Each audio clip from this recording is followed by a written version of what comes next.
오늘은 백제를 세운 온조왕에 대한 이야기를 해볼까 합니다. 여러분도 알다시피 우리나라 고대 삼국의 건국 이야기들을 보면 정말 신비롭고 환상적인 요소들이 많죠. 고구려의 주몽은 알에서 태어났다고 하고 신라의 혁거세도 알에서 나왔다고 전해집니다. 그런데 백제의 온조왕만은 정말 독특하게도 이런 신화적인 요소가 전혀 없죠. 아무런 초자연적인 능력도 없고 하늘에서 내려온 것도 아닌 그냥 평범한 왕자였습니다. 온조왕이 특이한 점은 편안하게 살 수 있었던 고구려 왕실을 스스로 떠나 새로운 땅에서 나라를 세웠다는 점이죠. 그렇게 세운 나라가 무려 680년이나 지속된 백제 왕조입니다. 사실 온조왕이 누구의 아들인지에 대해서는 여러 가지 설이 있는데요. 첫 번째 설은 삼국사기에 나오는 내용으로 고구려를 세운 주몽의 둘째 아들이라는 겁니다. 주몽이 졸본부 여왕의 둘째 딸과 결혼해서 비류와 온조 두 아들을 낳았다는 거죠. 그런데 두 번째 설은 좀 다른데 온조가 사실은 주몽의 친아들이 아니라 북부 여왕족 우태의 아들이라는 겁니다. 우태가 소선호와 결혼해서 비류와 온조를 낳았는데 우태가 일찍 죽어서 소선호가 과부가 되었고 그 후에 주몽이 고구려를 세우면서 소선호와 재혼했다는 이야기이죠. 즉 주몽은 온조의 친아버지가 아니라 의붓 아버지였다는 것입니다. 그리고 중국의 역사서들을 보면 또 다른 이야기가 나오는데요. 백제의 시조를 구태라는 인물로 기록하고 있죠. 이 구태라는 이름이 우태와 발음이 비슷해서 같은 인물일 가능성도 있다고 학자들은 보고 있습니다. 이렇게 여러 가지 설이 있다는 것 자체가 백제를 세운 세력들이 얼마나 복잡한 배경을 가지고 있었는지를 보여주죠. 그런데 여기서 중요한 건 온조왕의 이름 자체에 숨겨진 비밀입니다. 고대 한국어로 오는 숫자 100을 의미하는데요. 그래서 일부 학자들은 온조라는 이름 자체가 백제를 뜻하는 게 아닌가 하고 추측하기도 합니다. 그렇다면 온조왕은 왜 고구려를 떠났을까요? 삼국사기의 기록을 보면 기원전 19년 4월 갑자기 한 여자가 아들과 함께 고구려로 찾아왔습니다. 이 여자는 바로 주몽이 북부여에 있을 때 결혼했던 예시 부인이었죠. 그리고 그녀가 데려온 아들이 바로 유리, 훗날 고구려 2대왕이 되는 유리명왕이었습니다. 주몽은 예시 부인과 유리를 보고 무척 기뻐했고 곧바로 유리를 태자로 책봉했죠. 이것은 온조와 비류 형제에게는 청천벽력 같은 소식이었습니다. 자신들이 왕자로서 누리던 모든 지위와 미래가 한순간에 사라진 것이었기 때문이죠.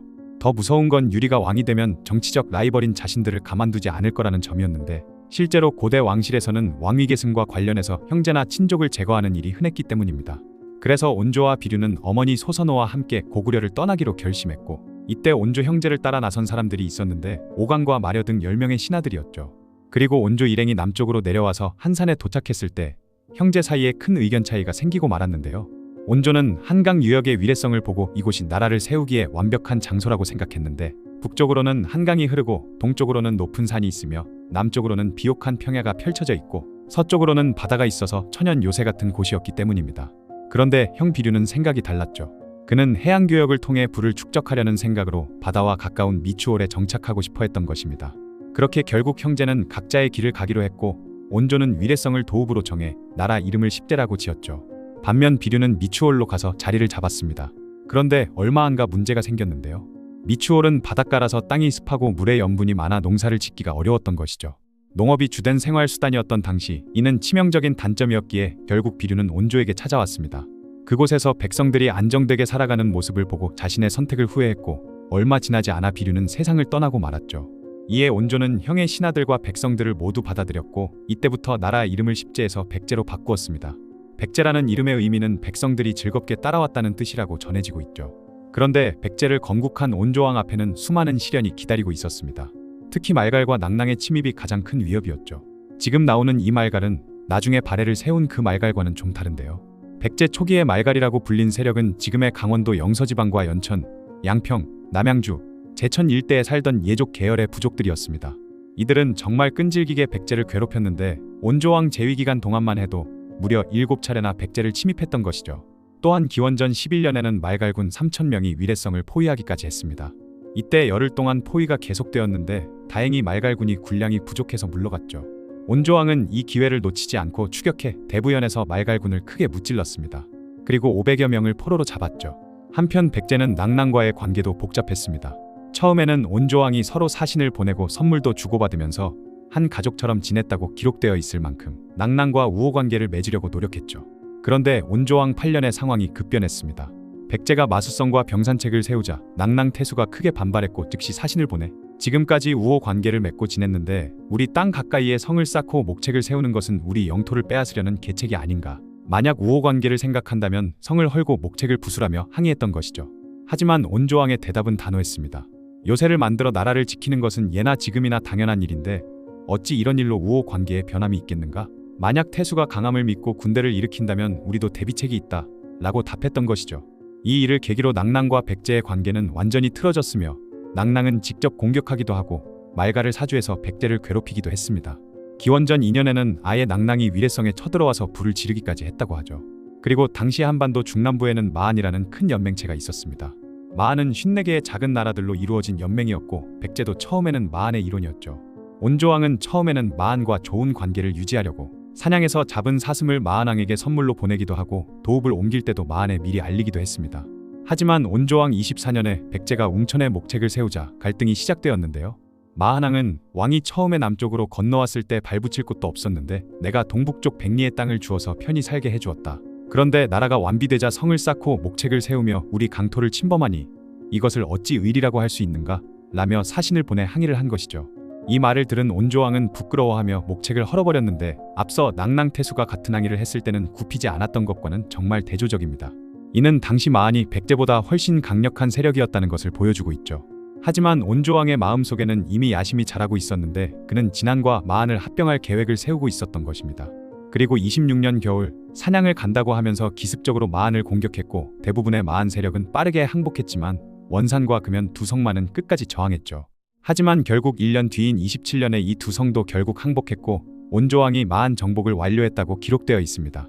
하지만 실제로는 온조왕이 마한 전체를 정복한 것은 아닐 가능성이 높은데요. 왜냐하면 삼국지 같은 중국 기록을 보면 3세기 중반까지도 마한이 존재했다고 나오는데 아마도 온조왕은 마한의 일부 세력만을 제압했을 것으로 보이고 나머지 마한 지역은 나중에 근초고왕이나 무령왕 시대에 가서야 완전히 백제에 복속되었을 것으로 보고 있습니다. 또한 온조왕은 활발한 대외 활동뿐만 아니라 내치에도 많은 신경을 썼죠. 우선 왕실의 정통성을 확립하기 위해 아버지 동명성왕과 어머니 소선호의 사당을 세웠습니다. 이는 서로 다른 계통의 세력들이 모여 만들어진 백제를 하나로 묶는 상징적인 의미가 되었죠. 그리고 그는 행정체계도 정비했는데 맏아들 다루를 태자로 삼아 군사 업무를 맡겼습니다. 또한 영토가 확장되면서 효율적인 행정관리가 필요해졌기 때문에 31년에 남부와 북부, 33년에는 동부와 서부를 만들어 사부체제를 완성했죠. 한편으로는 농업 진흥에도 힘썼습니다. 온조왕은 직접 부락을 순시하면서 백성들을 위로하고 농사를 권장했으며 특히 33년에는 극심한 가뭄으로 백성들이 굶어 죽는 상황에 이르자 온조왕이 직접 나서서 상황을 안정시키기도 했죠. 37년에는 한강 동북쪽 마을에 흉년이 들어 1천여 호의 백성들이 고구려로 도망가는 일까지 벌어지자 온조왕은 전국을 순시하며 백성들을 직접 위로하고 농업과 양잠업을 장려했습니다. 흥미로운 점은 온조왕에 대한 기록이 다른 고대 왕들에 비해 유난히 자세하다는 점이죠.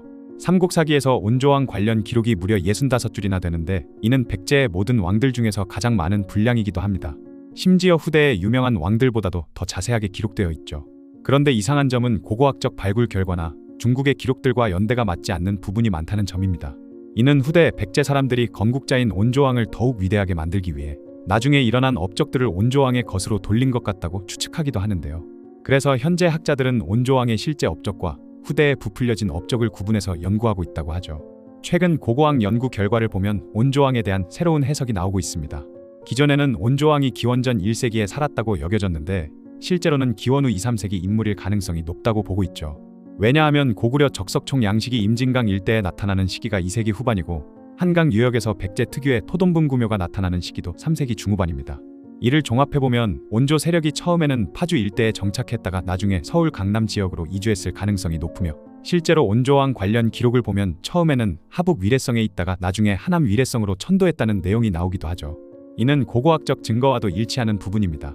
또한 온조왕이 고구려에서 내려온 시기도 정치적 혼란기와 맞아떨어지는데 2세기 중반 고구려에서는 태조대왕이 죽고 차대왕이 태조대왕의 아들들을 죽이고 차대왕도 명림답부에게 목숨을 잃는 등 엄청난 정치적 혼란이 있었죠. 이런 상황에서 고구려 왕실의 반기의 인물들이 새로운 터전을 찾아 남아있을 가능성이 충분히 있다고 보고 있습니다. 어쨌든 온조왕은 기원 후 28년 2월에 46년간의 재위를 마치고 세상을 떠났습니다. 그가 남긴 업적은 정말 대단한데 우선 680년이나 지속된 백제 왕조의 기틀을 마련했죠. 한강 유역이라는 천혜의 요충지를 선택해서 도읍을 정한 것도 탁월한 선택이었습니다. 실제로 서울이 조선왕조 500년, 한성백제 500년, 총 1000년간 수도 역할을 한 것을 보면 온조왕의 안목이 얼마나 뛰어났는지 알 수 있죠. 그리고 온조왕은 단순히 정복만 한 게 아니라 다양한 세력들을 통합하는 능력이 뛰어났습니다. 또한 무엇보다 온조왕의 가장 큰 업적은 현실적이고 실용적인 정치를 펼쳤다는 점이죠. 그래서 비록 신화적인 요소는 없지만 온조왕의 이야기가 오히려 더 현실적이고 감동적으로 다가오는 것 같습니다.